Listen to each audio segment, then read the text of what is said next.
ओट पीठ डोंगरी गाय एक वसे, क्षीरसेवितुसे निजयोगी. दाल पूर्वपदी समान लक्षती, क्षुदाचाड चित्ती नाही नाही. भ्रुवांतरी लक्ष लावणी बैसा ध्यानी, ऐक्याची उन्मनी होऊ निराहे. ज्ञानदेव नमितो आदिदेवी प्रती, नेत्री पाहे ज्योती शुद्ध रूप. माऊली ज्ञानेश्वर महाराज की जय. एक तरी ओवी अनुभवावी या ज्ञानयज्ञात आपण श्रीमद भगवद्गीता अध्याय 7 ज्ञान विज्ञान योग यातला श्लोक क्रमांक 20 आणि माऊलीने ज्ञानेश्वरी मध्ये 7वा अध्याय ज्ञान विज्ञान योग यात 142 क्रमांकाच्या ओळीनं केलेलं चिंतन याचा आज आपण अभ्यास करणार आहोत. कामैस्तैस्तेर अहरज्ञाना, प्रपद्यन्ते अन्य देवता, तन नियममास्ताय प्रकृत्या नियताः स्वया. अर्थात अल्पबुद्धी लोक आपली आध्यात्मिक जाणीव ही विषयाकडे वळवतात. विषय ह्या अध्यात्मापेक्षा त्यांना मोठे वाटायला लागतात महाराज.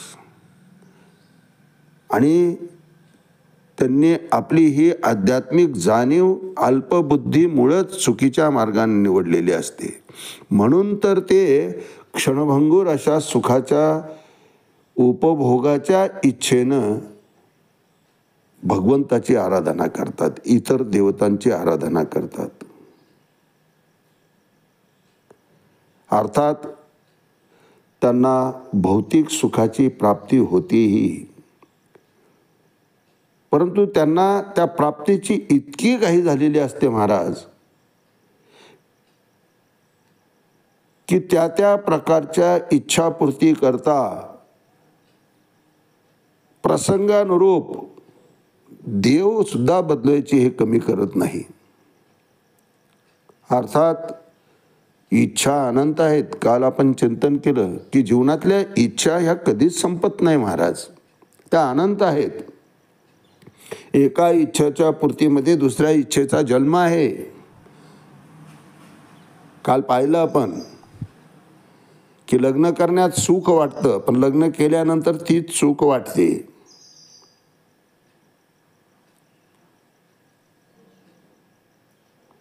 सगळ्या गोष्टीची अशा अल्पबुद्धीच्या लोकांना घाई झालेली असते. अर्थात प्रारब्धा गती ही कुणालाही चुकत नाही. संचितामध्ये जे साठलेलं आहे, कर्मफळानं जे शिल्लक आहे ते उपभोगायला मिळणारच आहे, याचं सुद्धा त्यांना भान राहत नाही. आणि मग संचितातल्या ठेवेपेक्षा अधिक सुखाची, अधिक इच्छापूर्तीची, वासनांची इच्छा त्यांच्या ठिकाणी उत्पन्न होते आणि त्यात चित्ताचं, मनाचं एकाग्रता ते घालवून बसतात महाराज. आणि शांती समूळ नष्ट होऊन जाते अशा लोकांची. मग सुख कसं मिळेल महाराज? अशांतस्य कुतः सुखम.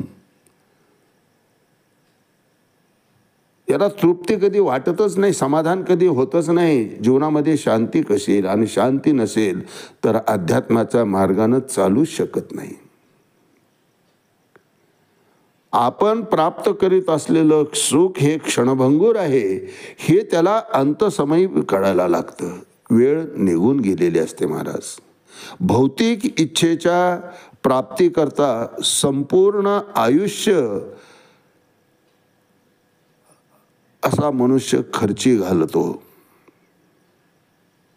म्हणे नरदेह किमर्थ निर्मिला, तो म्या विषय स्वार्थी लावला, तिचा परमार्थ हातीचा गेला, करी वहिला विचार हा. नाथबाबा म्हणतात की अरे इतक्या चांगल्या देहाची प्राप्ती झालेली असताना विषयाकडे का पडत सुटला आहेत.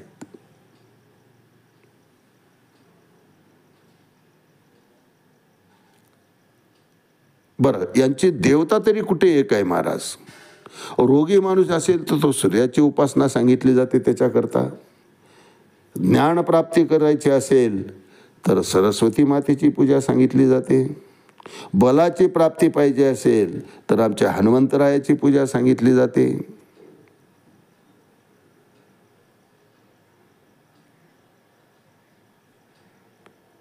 ज्या त्या देवताची जी ती आचार पद्धती, विधी पद्धती अशी माणसं पूर्ण करतातही आणि त्या देवता प्रसन्न होऊन त्यांना यांच्या इच्छित सुखाची प्राप्तीही करून देतात, प्रदान करतात ते सुख. पण त्या सुखामध्ये अशी माणसं असे रममान होतात महाराज की त्यांना स्वस्वरूपाचा सुद्धा विसर पडतो आणि साहजिकच त्यामुळे भगवंत स्वरूप यांना कळत नाही, भगवंतच कळत नाही. आणि भगवंत कळाला नाही तर त्याची आराधना, त्याची उपासना, त्याच्याप्रती आपलं आयुष्य हे समर्पित करू शकत नाही. स्वतः करताच यांची जगायची प्रवृत्ती वाढलेली असते. आपण मेलो जग बुडालं, करायचं काय आहे तोपर्यंत मजा करा, अशा आसुरी वृत्तीची एक मनोधारणा यांच्या ठिकाणी उत्पन्न होत असते.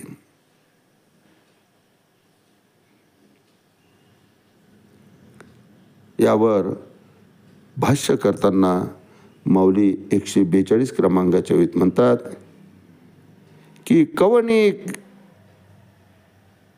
तिया नियमबुद्धी, कवनी तिया नियमबुद्धी, कैसिया हन उपचार समृद्धी, का अर्पण यथाविधी विहित करणे. अर्थात त्या देवता त्यांची आराधना केल्यानंतर जे जे नियम असतील ते अशा देवता स्वीकारतात.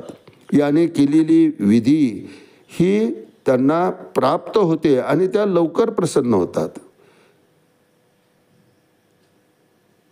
अशी माणसं ही संपूर्ण विधिवत ते करून घेतात. सामुग्री त्यांच्या पूजेची आणतात. नवस करणं, एकाग्र राहणं, तप करणं, एकनिष्ठ राहणं, हे सगळे भक्ताचे गुण यांच्याही अंगी असतात.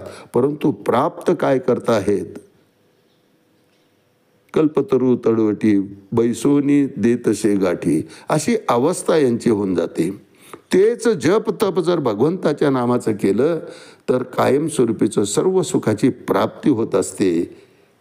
हे सांगणारं गुरु तत्व, गुरु कृपा, गुरुची दृष्टी यापासून अशी लोक वंचित असतात. कारण खरा आध्यात्मिक गुरु जो आहे तो ऐहिक सुखामध्ये, या भौतिक सुखाच्या प्राप्तीमध्ये आपल्या शिष्याला कधीही रममान होऊ देत नाही. तो मार्ग त्याला कधी तो दाखवतच नाही महाराज.